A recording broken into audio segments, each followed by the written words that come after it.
Hi, everybody. Good evening. Welcome to Evoke Therapy Program's broadcast. I'm Dr. Brad Reedy. Today is Thursday, November 30th, 2023.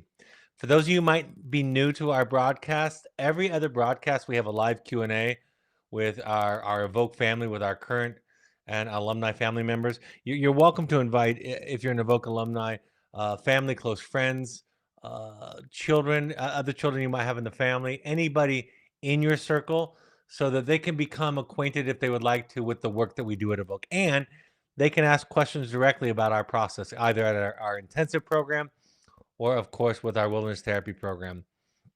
On these broadcasts where I take live questions and answers, we always take questions, suggestions, requests at our email address, webinar@evoketherapy.com.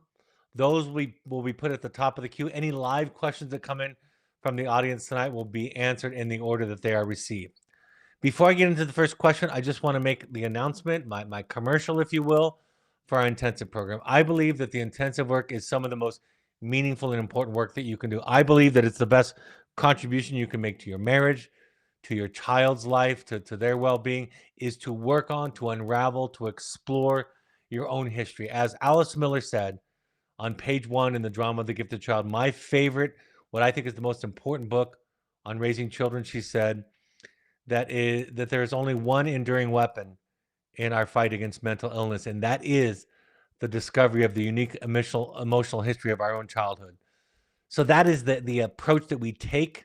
It's not just education, although that happens there. It's an experience. It's a therapeutic experience that goes over 4.5 days. The next offering comes up next week. We actually have a spot available if you have a last minute opening in your schedule, December 6th through 10th, then January 17th through 21st, and February 21st through 25th after that. We have an online offering that's half the time and about a third of the cost, and you don't have to travel. So if time or money are scarce resources in your life, which they can be for any of us at any time, the online option is a wonderful option that I was skeptical of when we started it during the pandemic. But after having run a couple of them and seeing the amazing growth that can happen in a virtual setting, we decided to keep those also available. I'll be doing the sequel to Finding You, Returning to You in March 6th through 10th. I'll be running that one. And my wife and I, Michelle, will be running the Finding Connection workshop February 7th through 11th. That's for 4 couples. So if you're interested in doing your work and you have a partner that you want to do it with, this is not for a high conflict situation, but for somebody that you want to share your journey with, your healing journey with, and you want to do that together, or you've been to a Finding You and you want to bring your partner along and you want to be a part of the process with them, the Finding Connection workshop is a wonderful opportunity for that.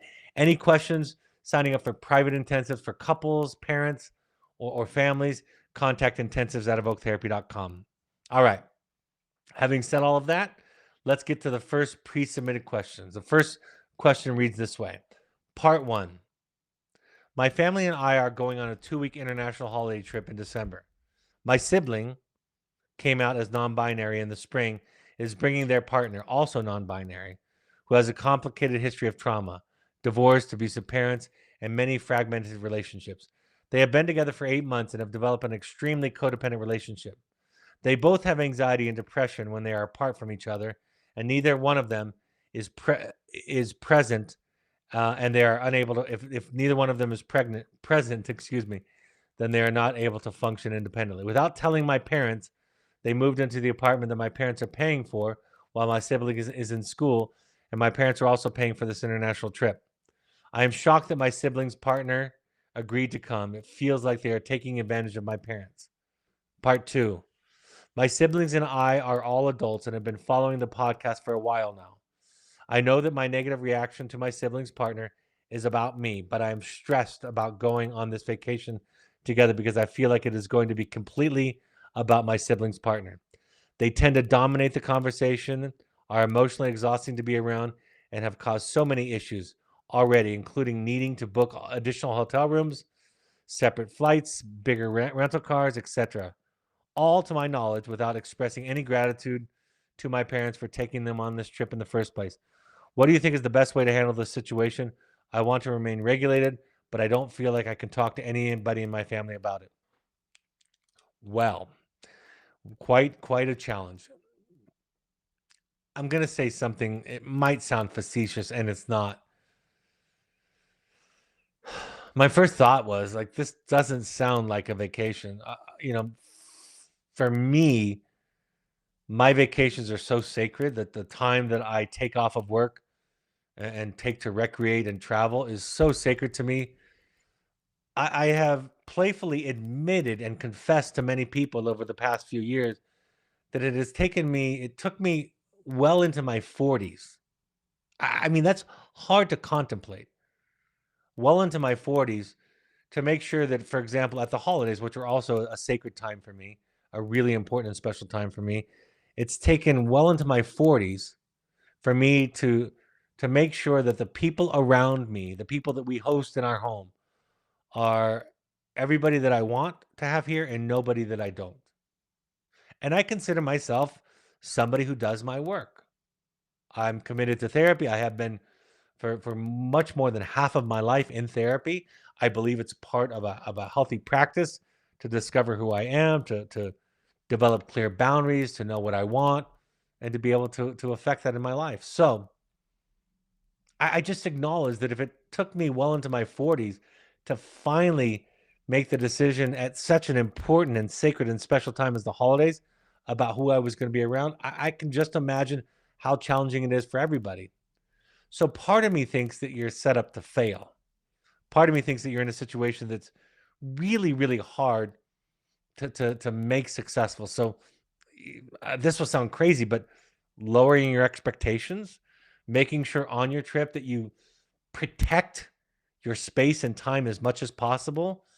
If you are going to be traveling together, making sure that you have opportunities and outs with your family, with the people that you want to spend time with. That means you might have to have an extra rental car. I just don't know about how to approach something like this. You can also have a discussion with them, right? You can bring up your concerns and create a dialogue where you work through that. I suspect that you don't have confidence in that and that you might even fear that that will be even a greater risk than going on the vacation as it is. But do everything you can to protect yourself. Your first, I really believe this. A vacation is small compared to your entire life, but I believe that the same thing applied to both. Your responsibility is first to yourself, first to your own serenity, your own well-being and happiness. It's from that place then you are able to love and care for the people around you that are important to you, either your immediate family or the people that you might even serve professionally or socially. But the first obligation is to yours.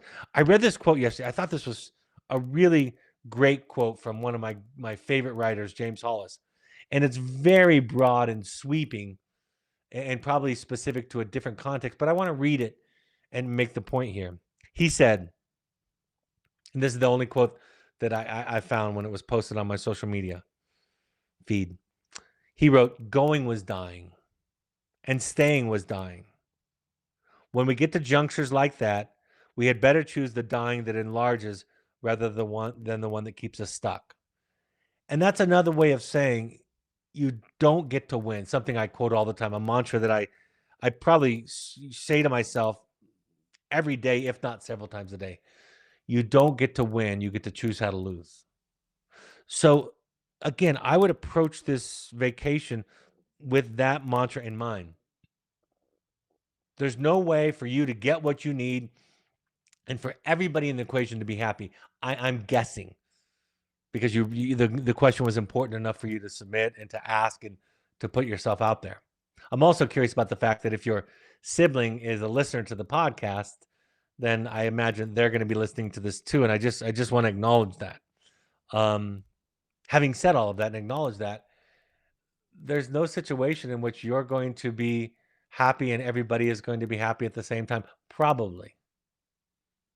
So, is it more important for you to stay connected to yourself? Is it more important for you to assert yourself and your needs, to set boundaries, to create as much separate space as possible, knowing that that is going to cost you in terms of the relationship with your sibling and perhaps their partner? I imagine that's going to come at some cost. And I'm not here to tell you what the right thing to do is. Like, you can simply subject yourself to the circumstances, just go along with it and suffer through it and have a mediocre or troublesome vacation at best, right? There's no simple solution, again, where you get everything that you need. You get to decide, but you don't get to win. And I don't mean because your sibling has set it up this way, because when I say you don't get to win, you get to choose how to lose. I mean, that's the way that life is. I thought early in my therapeutic process that the therapist was going to give me hacks, that the therapist was going to give me workarounds, secret recipes and formulas where I could kind of, and I didn't think about this in a negative way, but I could kind of manipulate myself through circumstances, situations, relationships, and discussions, and everybody was going to be happy. Some magic silver bullet to use in a conversation where I was going to get my point across, going to get my needs met, and everybody was going to be happy with me and okay and agreeable. That's what I thought therapy was. I wouldn't have named it that way. I wouldn't have said that at the time, but as I moved through the process, that's what I recognized I was looking for. What I came to realize, or more accurately have come to realize, is that therapy is about reprogramming and relearning life, so that I know that you can't win, you can only choose how to lose. And that if I was going to assert myself, if I was going to be true to myself, not abandon myself, then people that I care about and care about me at times might be very, very angry and upset and disappointed in me. And of course, there's compromise, right? It's not like with my wife, I get all of my needs met all of the time and I stand in my place rigidly and she has to accommodate. We have to give and take. That's part of relationships. So then the question gets asked, inevitably, what's too much? What's not enough? When am I being too demanding and rigid with my boundaries? And when am I being a doormat, not asserting myself and giving up too much of myself? And the answer to that question is your answer, right? The answer to that question, or the question really restated is who are you? Who am I? What's too much? What's too little? I, Brad Reedy, can't tell you what is too much and too little. If your partner always demands that you watch the television that they want you to watch, or that they want to watch, that they're always in control of the remote control, you might say to me, well, what's the right stance? There's no right stance. You just get to decide. If you want to say, I never want to eat out again, I'm just making up silly things. Am I being too rigid and demanding? And my answer is, you get to decide. The right question is what feels okay to you. Knowing that part of your responsibility in a relationship is some give and take. But you get to draw that line. I don't. No therapist does. Now, if it gets extreme and obvious, a therapist like me might say, hey, that sounds really abusive. That sounds absolutely toxic, right? We can arrive at that point and offer that perspective. But outside of those extraordinary examples and circumstances, it's your it's about becoming a person. It's about becoming who you are. And I want to make this point. This is really important, because sometimes when I teach what I'm teaching tonight in response to this question, I think people can interpret it as kind of endorsed selfishness. And I want to make clear, it is my experience that as we get better with our boundaries and more clear about our responsibility to attend to our own serenity and peace of mind first. In other words, as we take care of ourselves and make sure that our cup is filled first, we are more kind, we are more generous, and we are more loving. We are more empathic, we are more compassionate, and we're more capable of serving the people that we love. We all would love an endless amount of capacity, right? If I could snap my fingers, I would have all the patience, all the compassion, all the love in the world. That would be wonderful. But I'm human. I'm fallible. I'm limited. I say this all the time to illustrate this. You know, the Buddhist monk has it kind of easy, right? They don't have to deal with a partner and children, and those are taxing. They're draws on your energy. If you're a single parent, you're even more in a difficult spot with one hand tied behind your back. If you're a working parent, you're more at a disadvantage. If you are in certain roles in your life at church or in the community, you know you're going to fail more and more and more. But what I've learned about the Buddhist monk, if you will, is that they prioritize taking care of themselves. Thich Nhat Hanh says in his book, You Are Here, giving an example to illustrate what I'm describing. Somebody that I think is the epitome of compassion and love, Thich Nhat Hanh, the Buddhist monk who passed away a couple of years ago. He says, you say to your loved one when they are angry, you say to them, Dear one, I am here for you. And if you find yourself unable to respond compassionately, you say to your loved one, Dear one, I can't be here for your anger right now. I have to take some time to attend to my own practice. And in his case, that means meditation. You go do whatever it is. You go to a meeting, go to therapy, you take a nap, you eat some food, you watch a television show that you just helps you to escape. You do what you need to do to fill yourself up. And then you come back and you say, Now I'm ready for you. See, it takes capacity to hold space for somebody. I learned this in my marriage. We were separated from 2010 to 2012. And one of the things I realized is that I wasn't doing a good job of taking care of myself. I was trained by a mother, a single mother, where the only appropriate ethic is you had to serve and be kind and love. I was trained as a man growing up in this culture that your job is to be the knight in shining armor, to be there for your partner. You know, you get taught all these things about what it means to be a good husband and a good partner. And I was trying to live up to that standard. But I was ending up resentful, unhappy, and very problematic in several ways. We end up self-medicating, we end up overeating, we end up taking care of ourselves in these unconscious symptomatic ways if we don't take care of ourselves. So we take care of ourselves first, not because we're selfish, but because that's the only pathway that I know to love. Love is a giving without asking in return. So back to the question about going on an international trip with your sibling and their triggering partner for you. You have to figure out what you're willing to do and what you're not willing to do. At the extreme end, you don't go on the vacation, you cancel, you stay home. That's the extraordinary extreme end. Or you decide that you're going to go separately, which would probably cause all kinds of conflict in the family. But I support it. If that's your boundary, if that's the line that you draw. Or you go because you find that to be too radical of a solution and you realize that you're going to be up against somebody else who is triggering for you. But ultimately, in all of these examples, we're not a victim. We just have situations and circumstances where there's no easy way through. There's something has to give in this process. You cannot win. You get to choose how to lose. So I would encourage you to choose to lose in the way that feels the best to you. As James Hollis says, to go is to die and to stay is to die.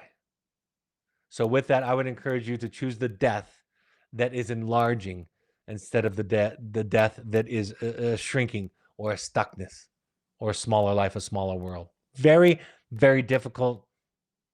Again, we're talking about vacation here, but very, very difficult. And if you're like me, vacations are so important to your fuel. You know, when I go on trips, people offer me to stay at their houses.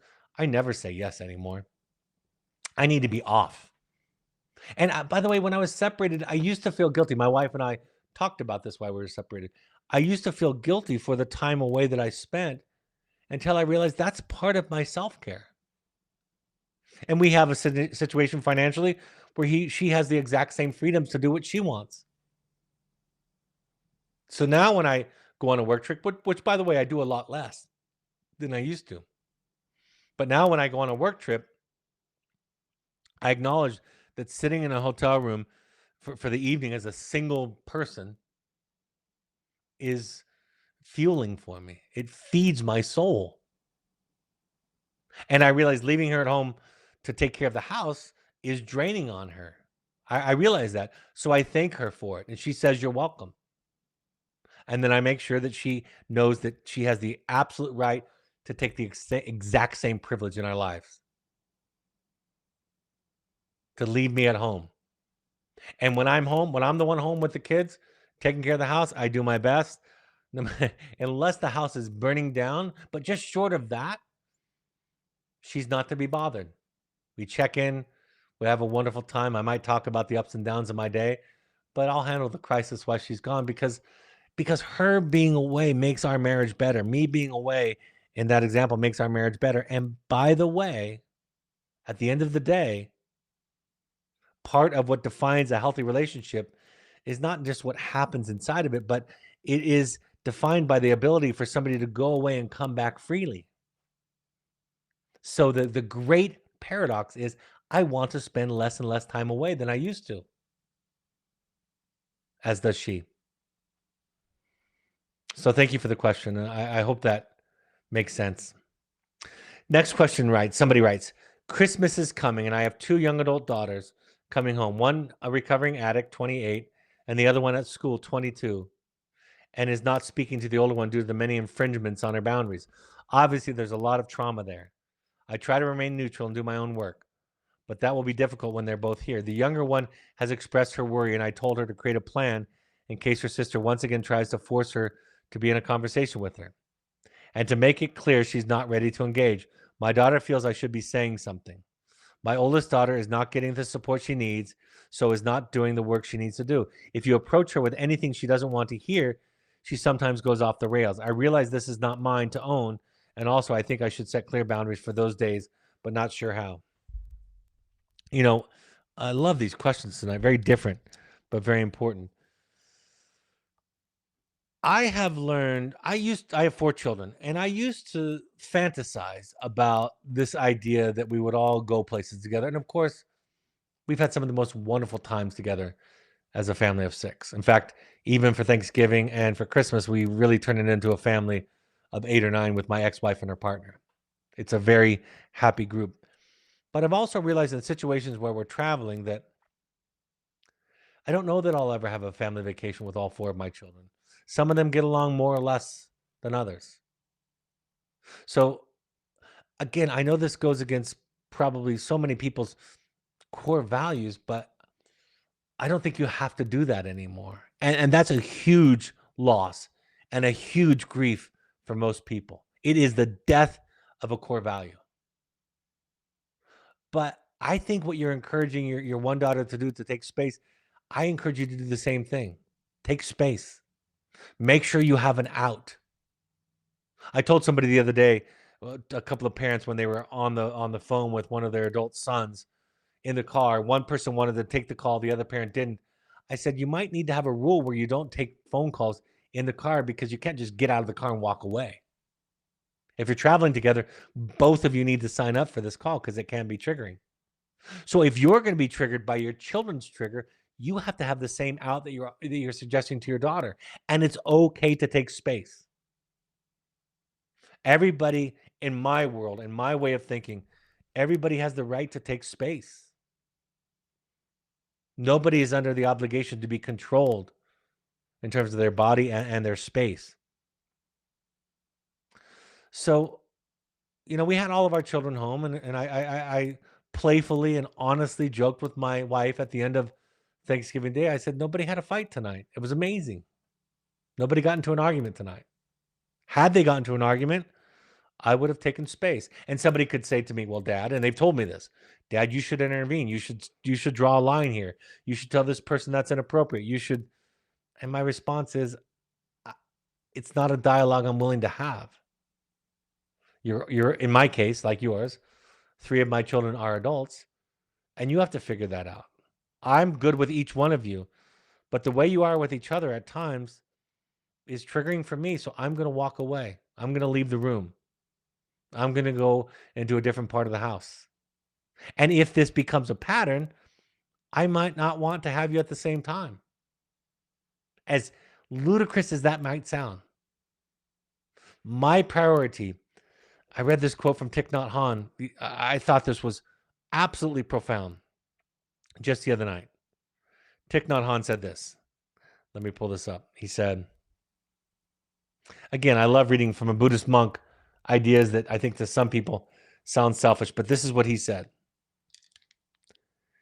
He said, love in Buddhism always begins with yourself. Before the manifestation of the other person in your life, the teaching of love in Buddhism is that when you go home to yourself, you recognize the suffering in you. Then the understanding of your own suffering will help you feel better and to love, because you feel the completeness, the fulfillment in yourself. So you don't need another person to begin to love. You can begin with yourself. I know that's very philosophical and Eastern and all of that stuff, but that's the truth. You can't draw water from an empty well. And although I would love for you to have all the capacity in the world for everybody's conflicting needs at the same time, you can't.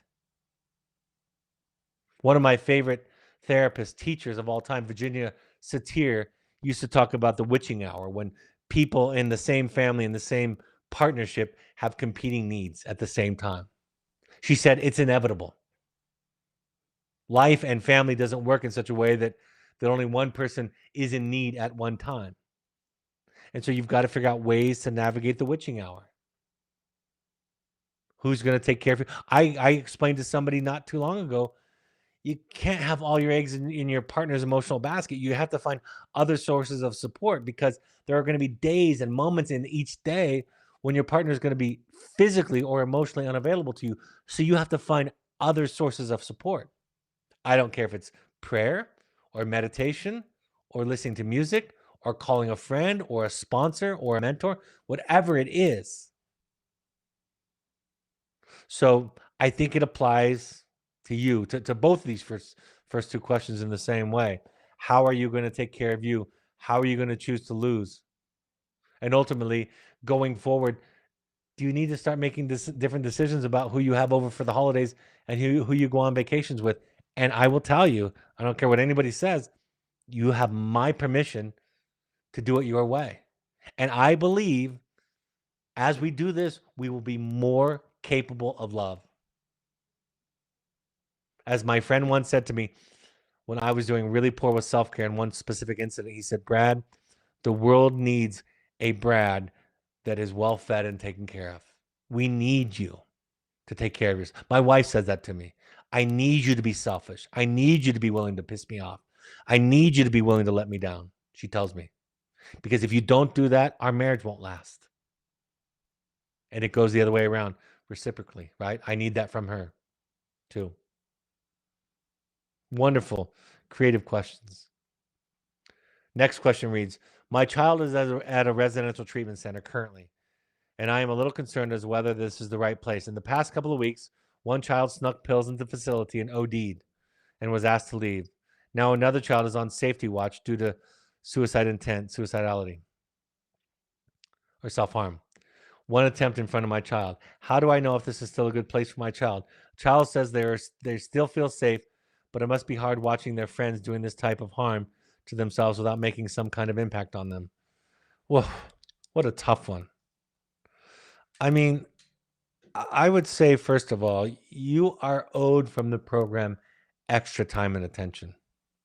I know it's hard on the program. It would be hard on our program, but you are owed. You deserve to take extra time and resources from this program. You deserve to ask difficult questions, and you deserve intelligent answers. And if you get dismissed or gaslit or told that you're too anxious, which is gaslighting, then I start to see some yellow red flags there. These are extreme circumstances you're describing that your daughter's being exposed to. I don't think it's automatic that you pull her or them from the situation, because they could experience those same things at home. Then the research shows that children are exposed to as much or more harm-inducing situations in public school than they are in therapeutic programs. That's a big thing to say, given the difference in the populations that we see. So for me, it's about making sure that the therapist, the program director, the owner of the program is available to you to answer questions, to resolve your concerns, and to assure you that the situation is being well handled, well dealt with, and well managed, and supportive of your child.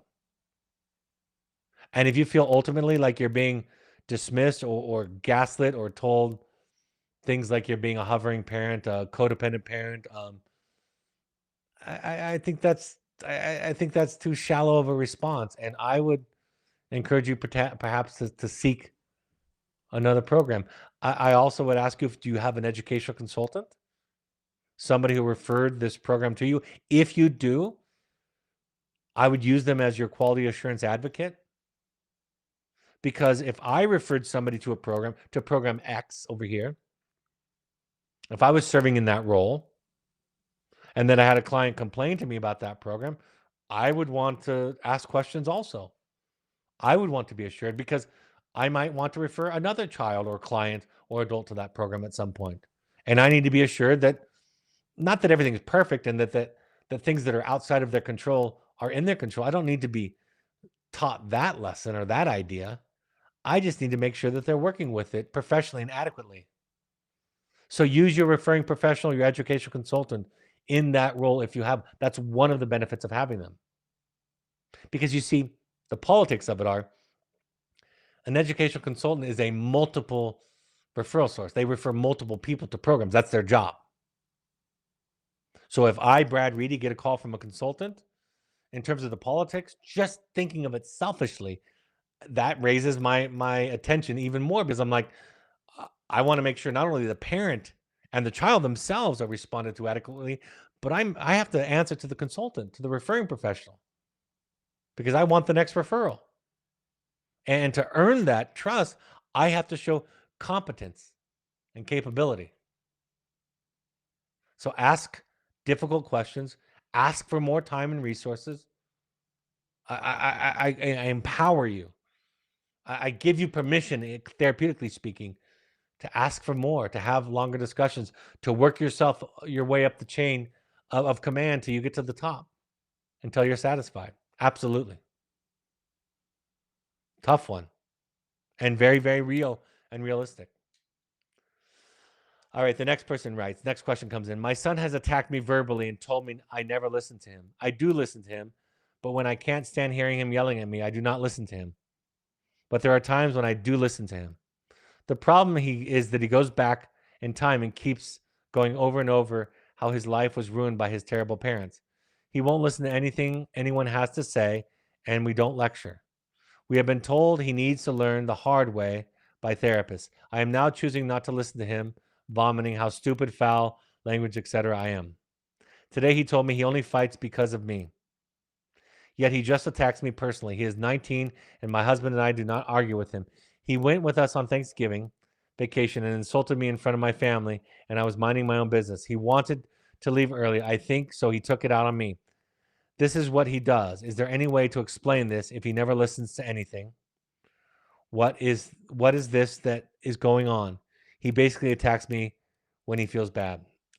I think your assessment, that last line, is accurate. He wants you to feel as much pain and powerlessness and hurt and anger as he feels. That's what we call projective identification. When somebody responds, we start to feel a certain way, we can ask ourselves, I wonder if this is how they're feeling. So that's a great place to start. That's what your last sentence tells me. I don't think it serves him or you, of course, you.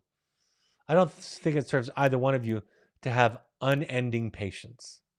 I remember I asked my therapist many years ago, is it the goal to develop all capacity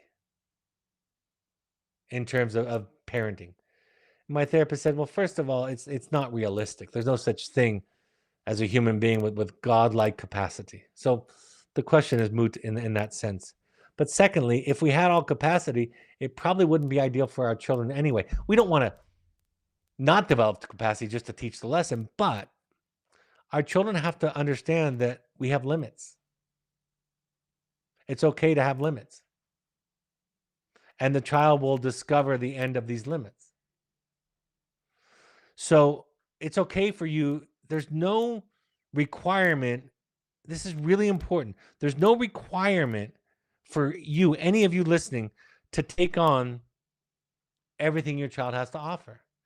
You listen where you can and you stop listening when you can't. And nobody gets to decide what's the right or the wrong level, the right or the wrong amount. You get to decide. You get to decide when you've had enough. And your child's going to blame you. Your child's going to make you the bad one. As we do our work, our capacity expands, right?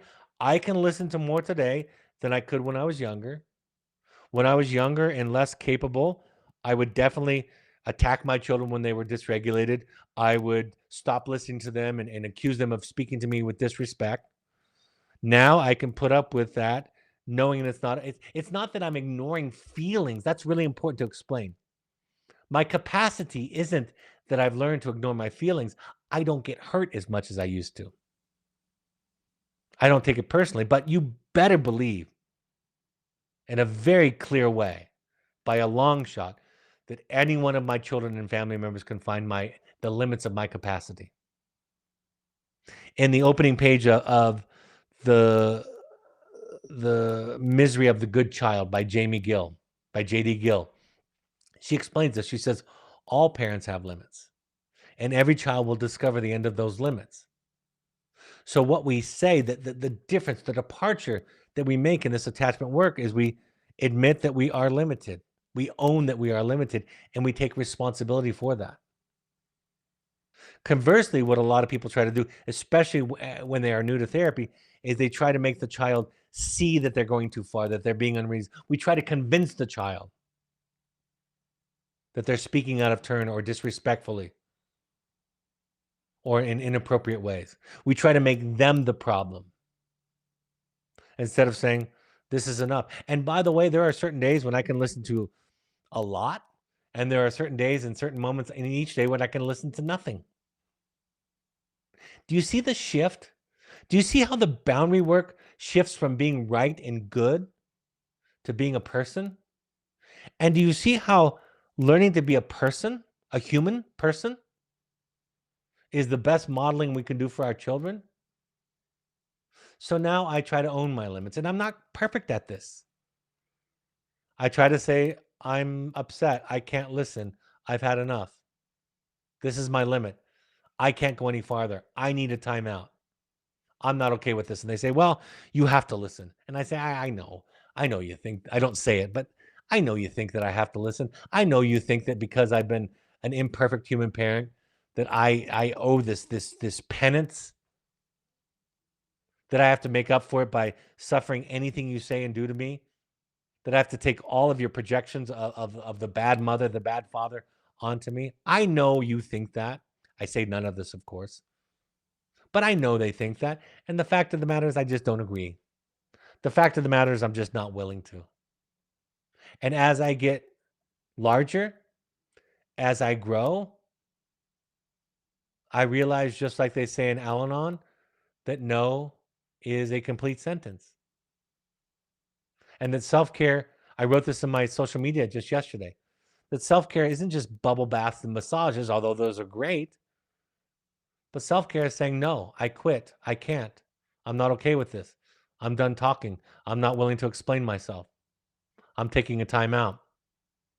I'm uncomfortable. And I don't have to prove to the world that I'm right, that I'm justified. I don't.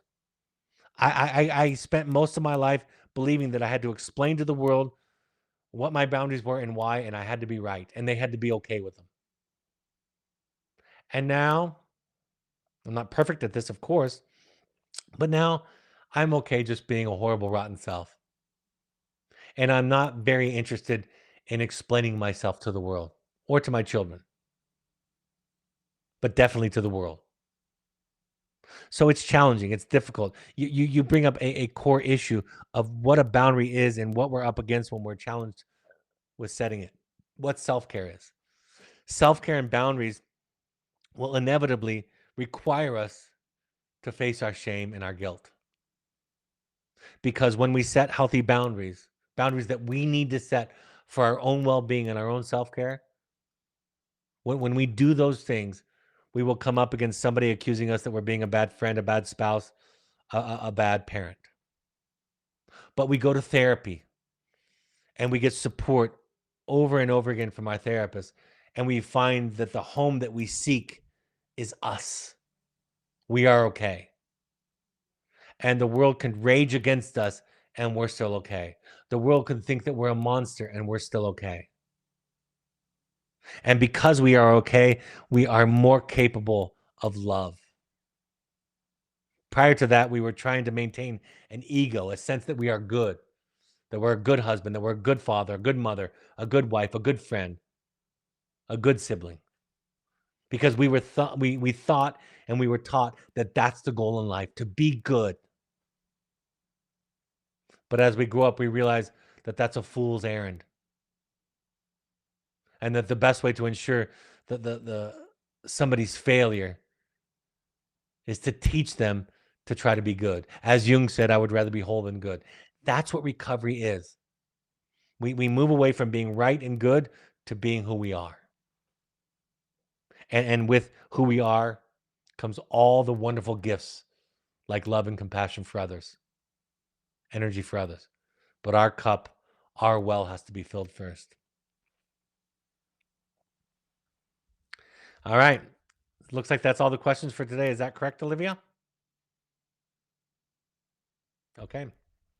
All right, folks. I hope that's a helpful point of contact. I love meeting with you. I hope this is a nice point of contact and that it's a reimmersion into a different sensibility. Remember, therapy is not about what you get out of it, it's about who you become.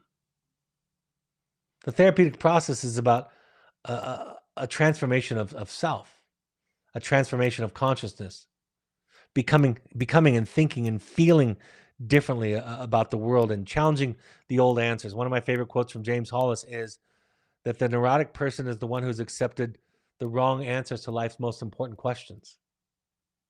So this process is about, as Joseph Campbell said, the snake that does not shed its skin will eventually die. We shed our skin over and over again. We die over and over again. We become anew. We become a different person through this process. And by that, I mean a more capable, loving, compassionate, generous, kind, empathic person. But to do that, paradoxically, and to my great surprise, to do that, we have to do battle with shame and guilt, because those are the ways that keep us stuck in the world of good and bad, right and wrong, and of neuroses. And as Rumi said, the great poet Rumi, in his great quote, there's a field out beyond right and wrongdoing, and I will meet you there. All right, folks, upcoming events. My two books, The Journey of the Heroic Parent and The Audacity to Be You, are available on Amazon and Audible. We have support groups. One starts in about 12 minutes for our wilderness clients, our wilderness current and alumni parents, tonight at 7 p.m. Once a month, an alumni-only meeting, December 26th at 6:30 p.m. Mountain Time, and then once a month intensive alumni meeting, December 12th at 6 p.m. Contact support groups at evoketherapy.com for more information. We have a family trek option, a multi-day therapeutic option in the middle of the program, at the end of the program. Even if you don't have a child in treatment, we have a therapeutic option available in the wilderness with experiential activities. If you want a coach and need a coach, the beautiful thing that happened during the pandemic is that people started to see that a lot of things could be accomplished virtually. And I know we like to be in person, but it's hard to find a coach who knows what we're talking about tonight. So our coaches can work with parents, couples, families, individuals, stage of life. Virtually any issue that we've talked about this evening can be addressed by our coaches. They have a variety of experiences. Contact coaching at evoketherapy.com to sign up with one of our more than 40 coaches, even overseas now. We encourage all of our current families to try, at least experiment with 6 of any of the following 12-step support groups: Al-Anon.org, CODA.org, FamiliesAnonymous.org, or AdultChildren.org. Also, RefugeRecovery.org is another group that's inspired by the Buddhist philosophy and has less of an emphasis on a higher power, if that's a sticking point for you. And the National Alliance on Mental Illness, NAMI.org, is a great place to go for local resources, free classes, and support in your local communities. All of these broadcasts are available on Spotify or your favorite podcast app. Just go to wherever you find your podcasts and search Finding You, an Evoke Therapy podcast. Subscribe there, like us there, give us a rating there, refer us there. And when you like us and subscribe to us there, it will then you'll be notified when the new broadcasts are released. Or you can go to soundcloud.com on your computer and listen there. You can also go to Evoke's YouTube channel and watch the video rebroadcast of these episodes there. You can find Evoke Therapy Programs and me, Dr. Brad Reedy, on X, Threads, and Instagram using the handles @Evoke Therapy and @Dr. Brad Reedy, respectively. Or you can find the Intensives program on Instagram using the handle @Evoke Therapy Intensives. On Facebook, you can find us by searching Evoke Therapy Programs or Evoke Therapy Intensives. And of course, our blog has wonderful content each week, which, of course, what makes me most proud about our blog is that our staff are talking about their own growth process. Because just like we ask you to do your work, we ask them to do our work, their work, and we do our work at the same time. As we reach the end of the year, if you have it in your heart and your wallet to give back to people who can't afford treatment, the 3 charitable partners that we donate to are ChooseMentalHealth.org, Sky'sTheLimit.org, or EvokeFamilyFoundation.org. All right, folks, my next broadcast will be December 5th. I will be talking about boundaries, and more boundaries. So I look forward to that. I believe that's Tuesday, December 5th at 6 p.m. Mountain Time. As always, if you have any questions, if you want copies of any slides of any of our broadcasts, you can email us at webinar@evoketherapy.com, and we're happy to accommodate when and if we can. Thank you for joining me for this evening. For and on behalf of the people that you love and the people that love you, thank you for showing up to these and being willing to do your work. It makes a world of difference. Have a great evening, and I'll talk to you next week. Bye-bye.